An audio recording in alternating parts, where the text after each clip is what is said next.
Le 5 mai 2021, bicentenaire de la mort de Napoléon en exil sur l'île de Sainte-Hélène, est marqué au château de Fontainebleau, palais ex-impérial, par l'installation d'une nouvelle salle dans l'antichambre noire de l'appartement du pape, en consonance donc avec un lieu qui fut à 2 reprises et dans des circonstances radicalement différentes habité par Pie VII. Et ce rassemblement d'œuvres est une préfiguration de la future salle Napoléon en nouveau Constantin et en nouveau Néron, qui sera aménagée en 2026 dans le musée Napoléon Ier, redéployé sur 2 étages dans l'aile Louis XV qu'on appelait aile neuve sous l'Empire.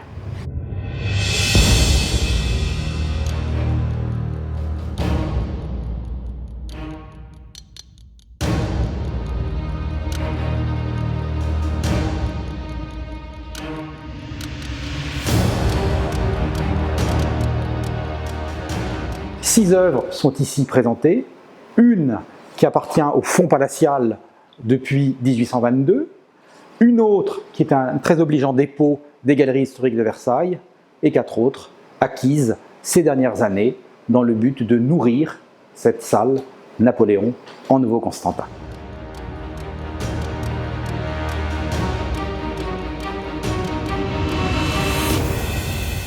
La première chronologiquement exécutée de ces œuvres est cette esquisse, cette grande esquisse qui fait 90 cm sur 1,30 m de large, non signée car il s'agit d'un concours. En effet, après la tourmente que traversa l'Église catholique romaine, persécutée sous la Révolution française, Bonaparte, premier consul, et ce fut un choix personnel, décida de se rabibocher avec le pape, de se réconcilier et de refondre l'Église dans l'État. Cela n'alla pas sans peine, il rencontra des oppositions au tribunat notamment, où s'exprimèrent les idéologues, mais il imposa sa volonté et le concordat signé aux Tuileries le 15 juillet 1801 fut ratifié et proclamé en avril 1802. Et le 16 avril 1802, jour de Pâques, ça n'est évidemment pas une date neutre, se tint un Te Deum dans la cathédrale Notre-Dame de Paris rendue au culte, et en même temps, le ministre de l'Intérieur, Chaptal, publia un appel à tous les artistes de la République française, les invitant à célébrer les hauts faits du consulat, qu'étaient la paix intérieure, comprendre la pacification religieuse, et la paix générale extérieure, avec l'Autriche à Lunéville en 1801 et l'Angleterre à Amiens en 1802. Les sujets étaient au choix des artistes. La contrainte était bien sûr la dimension du tableau. Tous les artistes devaient être à égalité. Il se trouve que celui-ci, dont nous ignorons le nom, il y avait à l'époque une marque au revers, une sorte de signe qui renvoyait à un document où, en regard de ce signe, il y avait le nom du déposant, candidat. Cette liste est perdue aujourd'hui. Nous n'arrivons pas à la trouver aux archives nationales à Perfit. Peut-être est-elle quelque part, soit mal classée, soit ailleurs. Pour l'instant, on n'a pas cette clé qui permettrait de connaître qui étaient les artistes en lice. Et au demeurant, l'œuvre ayant été rentoilée, le signe n'est plus au dos. Donc là, il y a un vrai travail d'attribution stylistique qui n'est pas une mince affaire, sachant que l'artiste, bien sûr, a une veine et une gamme ossianesque très prononcée, à l'instar de ce que Gérard et Girodet ont pu produire pour orner le grand salon de la Malmaison, alors fréquenté par le premier consul. Je tiens à préciser que cette œuvre a été acquise sur crédit public avec le concours d'un sympathique couple de collectionneurs, Guy et Helena Mottet de Narbonne, en mémoire d'un ami commun qui est le professeur feu le professeur Bruno Foucart, qui était spécialiste de peinture religieuse du XIXe siècle, professeur à la Sorbonne, et directeur scientifique de la bibliothèque Marmottan durant des décennies. Donc il y a là un hommage à cette grande figure que fut Bruno Foucart, qui eut savouré cette toile. L'artiste a réparti évidemment ses personnages. On voit le jeu des triangulations enchâssées.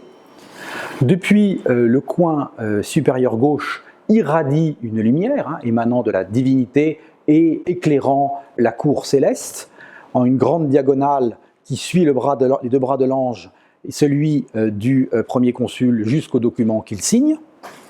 Cette cour céleste est truffée de références au XVIIe français. Stylistiquement, il y a aussi, on sent la présence de l'art anglais, ce côté très fluide, voire languide dans certains cas. Les groupes sont le chœur céleste, aussi bien les instruments de musique auxquels se mêle une croix et un vase. Est-ce la tempérance, est-ce une forme d'ambroisie en référence mixte? Il y a des symboles éminemment chrétiens que sont la croix et la palme des martyrs décernés à ces personnages religieux. Il y a ici une référence florentine à la tribune, ornée d'enfants chantants. Il y a des groupes. Le premier groupe ternaire est composé de la charité, la foi et l'espérance tenant son ancre.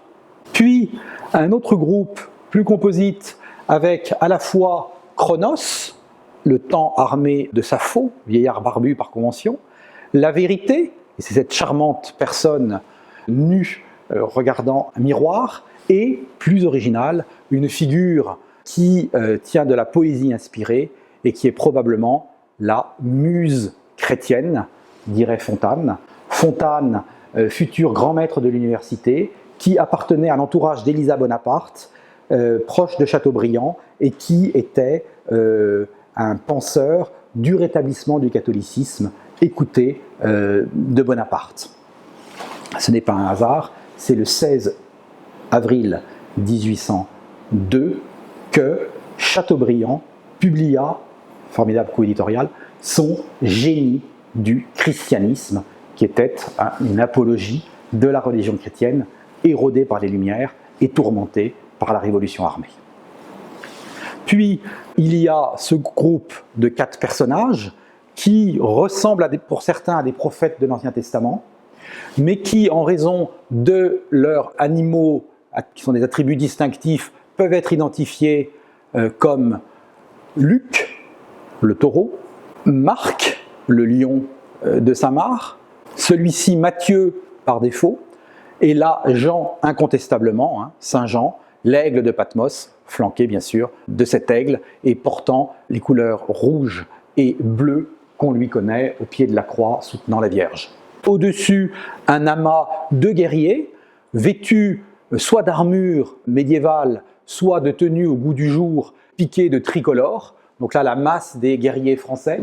Faut-il y voir une allusion au Gesta Dei per Francos, ainsi appelait-on les croisades, au fait de Dieu par le bras des Francs. L'ajout de personnes portant les couleurs révolutionnaires est moins clair. Il y a là donc une interrogation à essayer de percer. Toute suggestion est la bienvenue. Puis un groupe qui est forcément des religieux.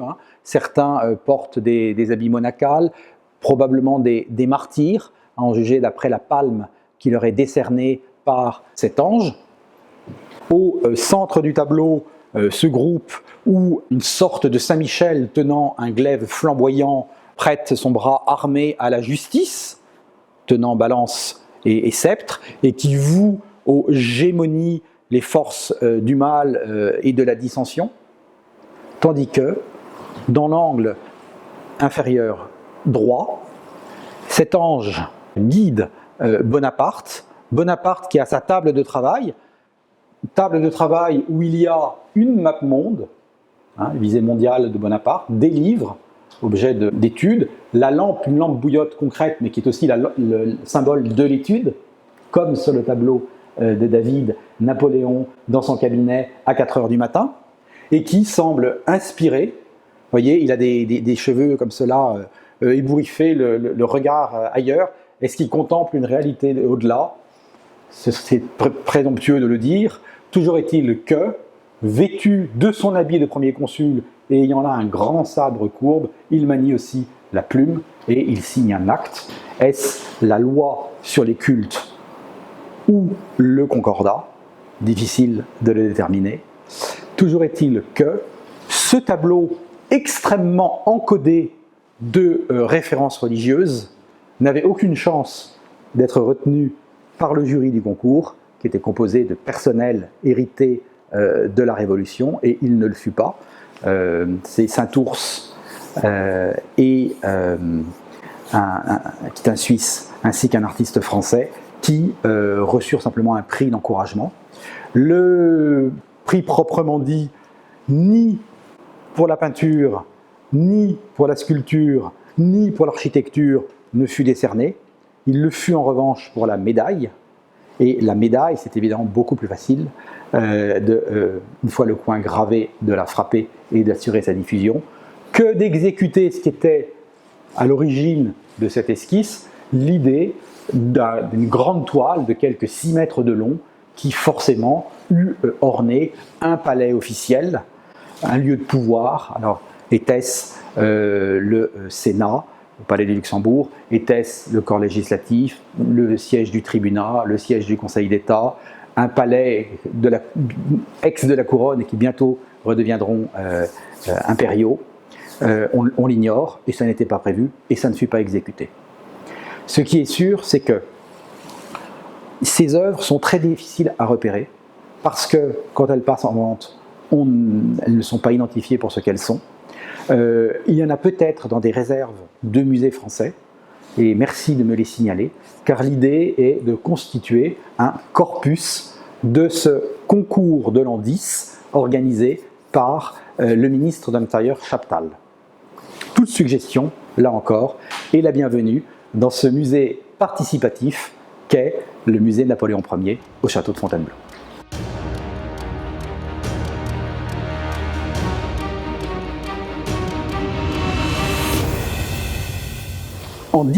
En mars 1806, Dominique Vivant-Denon, directeur du musée Napoléon, musée du Louvre, passa commande de 18 grandes toiles pour orner la galerie de Diane au palais impérial des Tuileries. Les sujets en étaient au fait de la vie de Sa Majesté l'Empereur, à la date de mars 1806, donc incluant Austerlitz, de décembre 1805.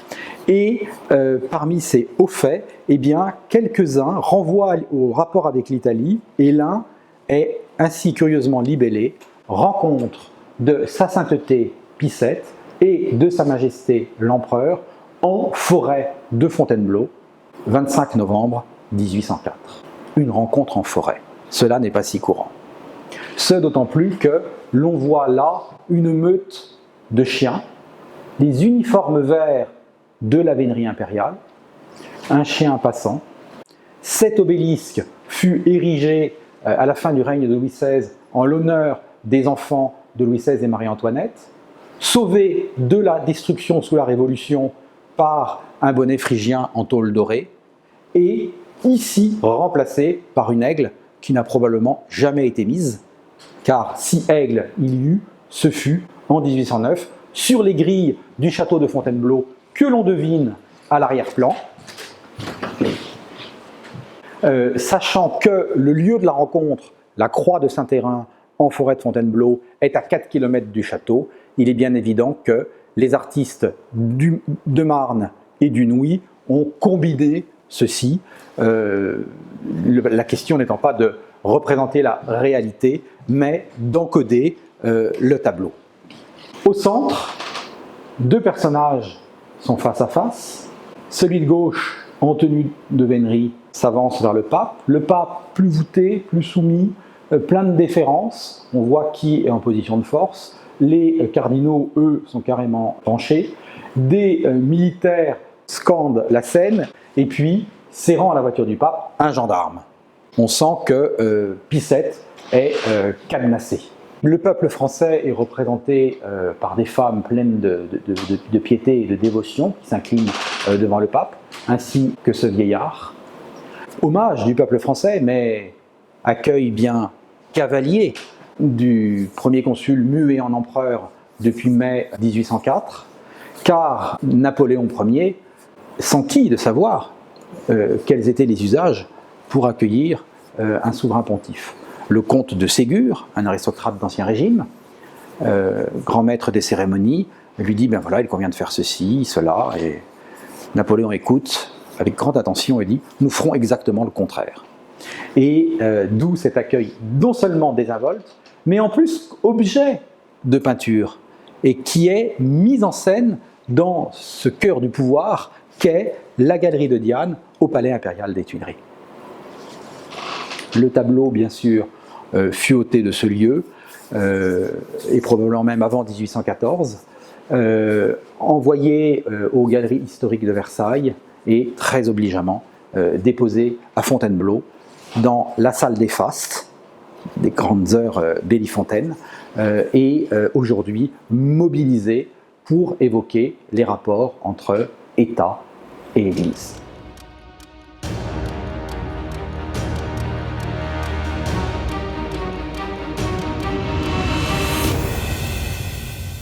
Ce portrait de Sa Sainteté Pie VII par Jacques-Louis David, premier peintre de Sa Majesté l'Empereur, est l'œuvre de cette salle Napoléon en Nouveau-Constantin, la plus anciennement arrivée à Fontainebleau. Dès 1822, les Bourbons restaurés l'envoyèrent à Fontainebleau, en ce lieu nommé appartement du pape. Ce tableau, il en existe trois versions. Une première par David était destinée à l'empereur, une seconde à l'impératrice et celle-ci au pape. Elle ne fut jamais envoyée.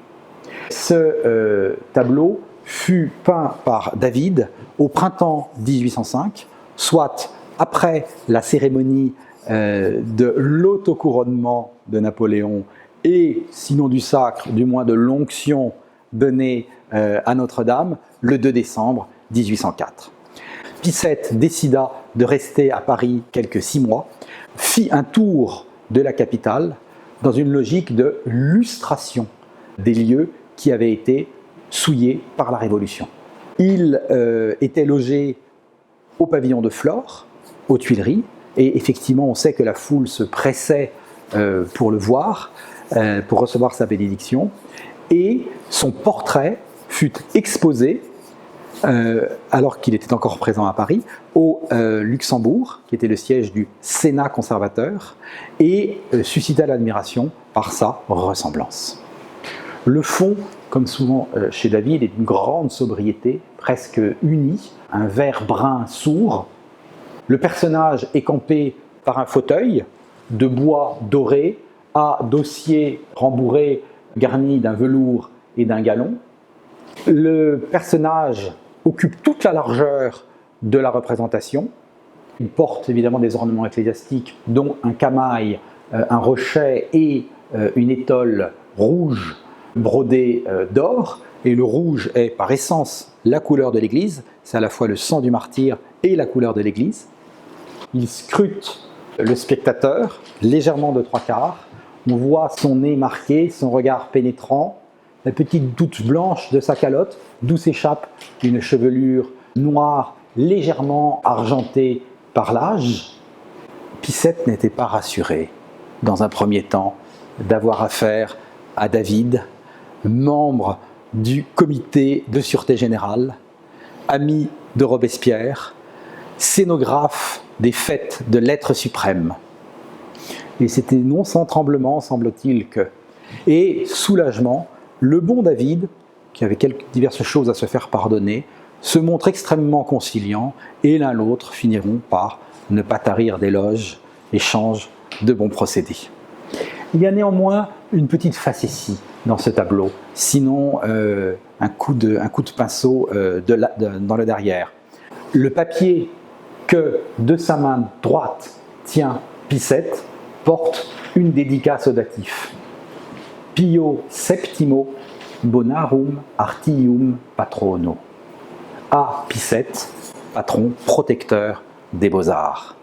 Ce n'est pas le chef de l'Église catholique, c'est le mécène, et dans la grande tradition évidemment de la Rome pontificale, le mécène et David qui a séjourné à Rome, qui non sans mal fut grand prix et put ainsi loger au palais Mancini, cet Rome que David connut, où il peignit le serment des Horaces en 1783, cet Rome qui était cher à son cœur, eh bien cet Rome embelli par les arts, art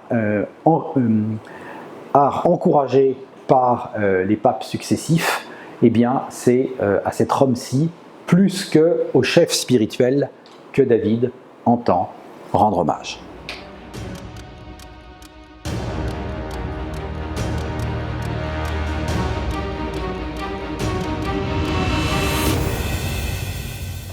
Dans cette salle, Napoléon en Nouveau Constantin sont rassemblés deux rouages humains de la machinerie impériale, l'un représentant le pouvoir civil, c'est non-père de Champagny, et l'autre, le pouvoir religieux mais assujetti au pouvoir civil, Napoléon aimant à appeler les évêques mes préfets violets.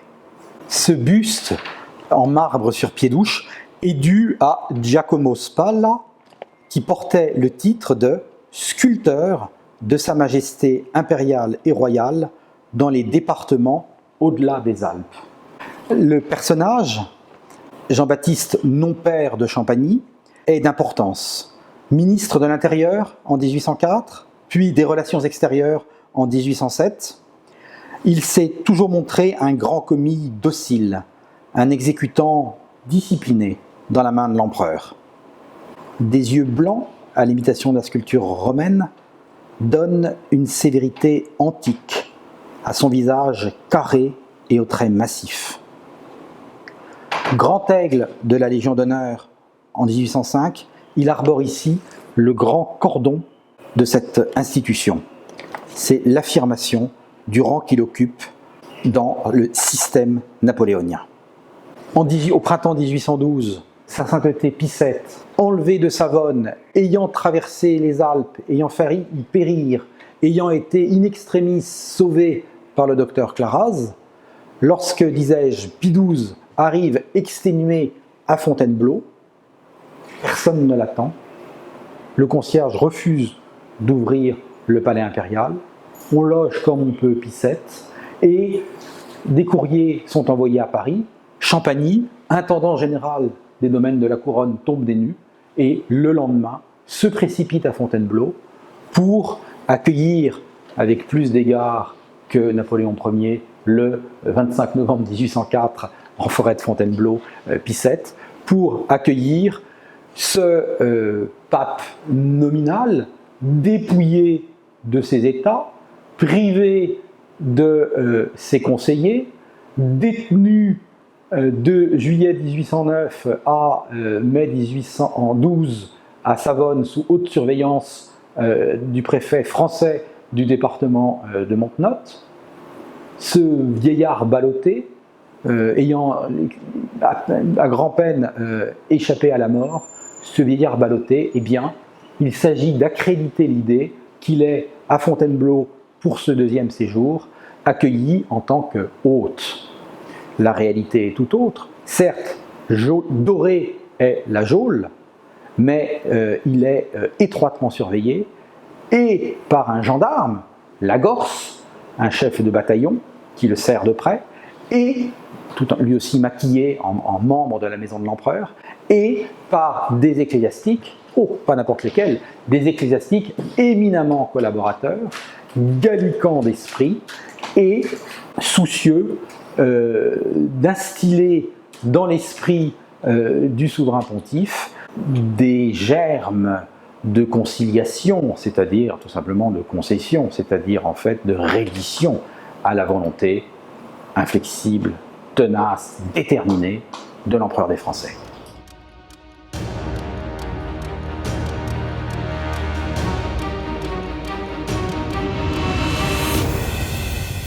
Parmi ces ecclésiastiques, il en est un qui n'est pas né de la dernière pluie, c'est Monseigneur du Voisin.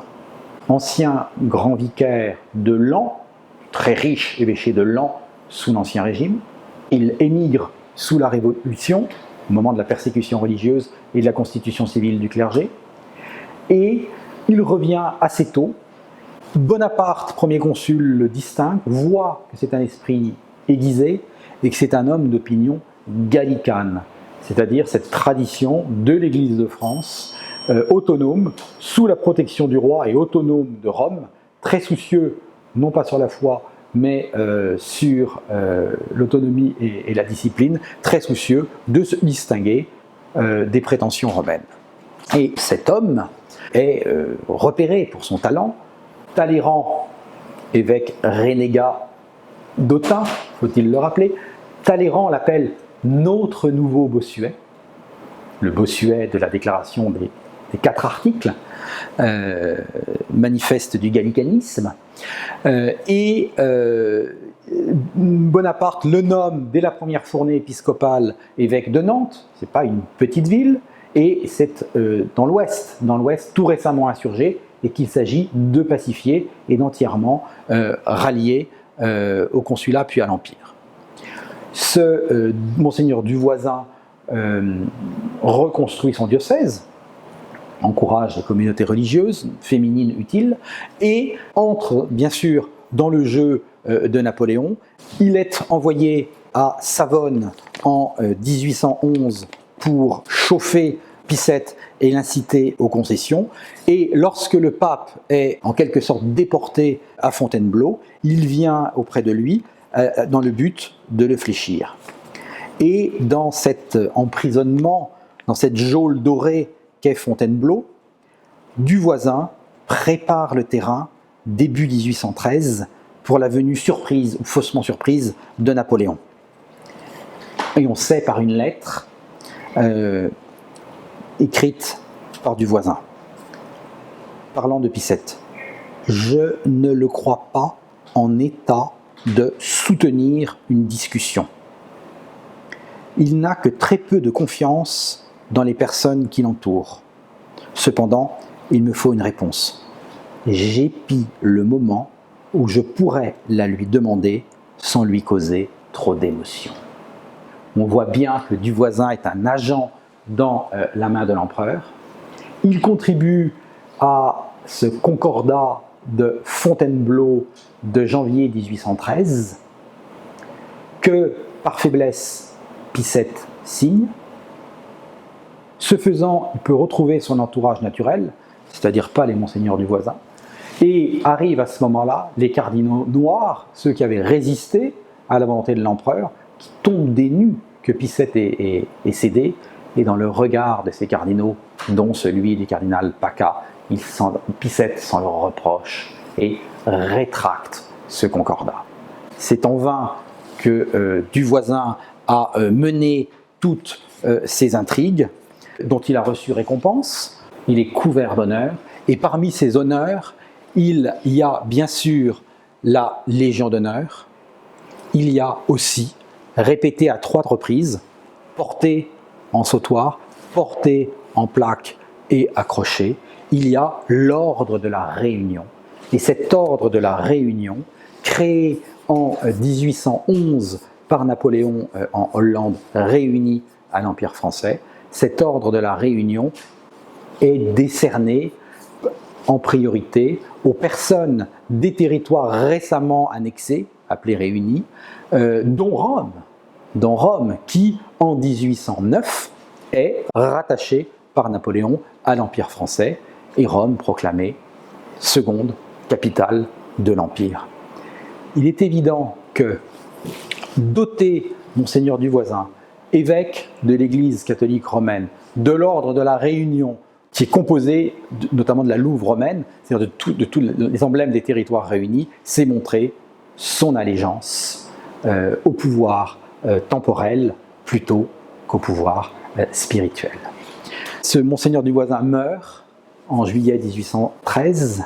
Un buste est commandé et on voit bien que ce format, cette coupe en Hermès Et puis ces yeux blancs, ce regard lointain, c'est un portrait posthume pour en garder la mémoire dans une chapelle. On sait qu'il y eut à Nantes, où il avait été évêque, un projet de chapelle. Tout ça, évidemment, fut balayé par la chute de l'Empire. La mémoire de Monseigneur Duvoisin, malmenée, damnatio memoriae, sauf par ces communautés féminines qu'il avait fait venir, qu'il avait abritées. Et ce buste provient certainement d'une de ces communautés qui, fermées dans les années 70-80, ont dispersé leur patrimoine. Un antiquaire très fin l'a acquis auprès de ses sœurs et, dans des conditions très généreuses, nous l'a proposé. Grâce lui en soit rendue.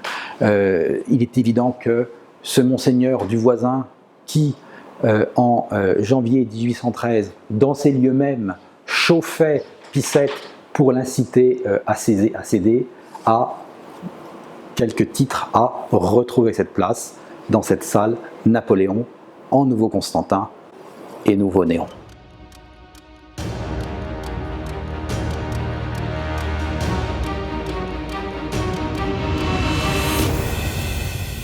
Dernière œuvre de cette salle Napoléon en Nouveau Constantin, cette œuvre la plus tardive, exposée au Salon des artistes vivants au Musée royal du Louvre en 1843, avec au livret ce titre « Vue de la cour du donjon au palais de Fontainebleau », sans mention de la scène.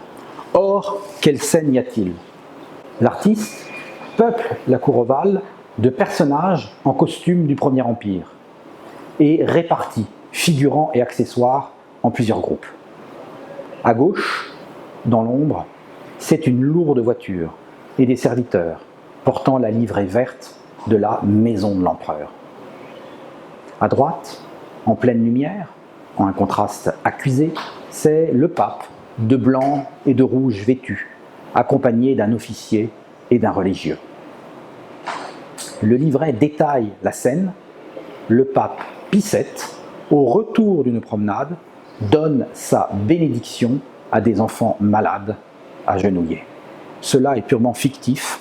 On sait que Pie VII resta claquemuré dans ses murs de cet appartement, refusant de cautionner la fable de l'hospitalité impériale. 3 décennies plus tard, on campe différemment les choses et l'artiste s'amuse à mettre, certes, un garde, on reconnaît là une sentinelle, certes, des valets de la maison de l'empereur, mais aussi un pape flanqué de religieux, ce qui n'était pas du tout le cas, et puis des personnes qui avaient accès dans cette cour et contact avec le pape. Cette œuvre figurera à titre conclusif dans la salle Napoléon en Nouveau Constantin.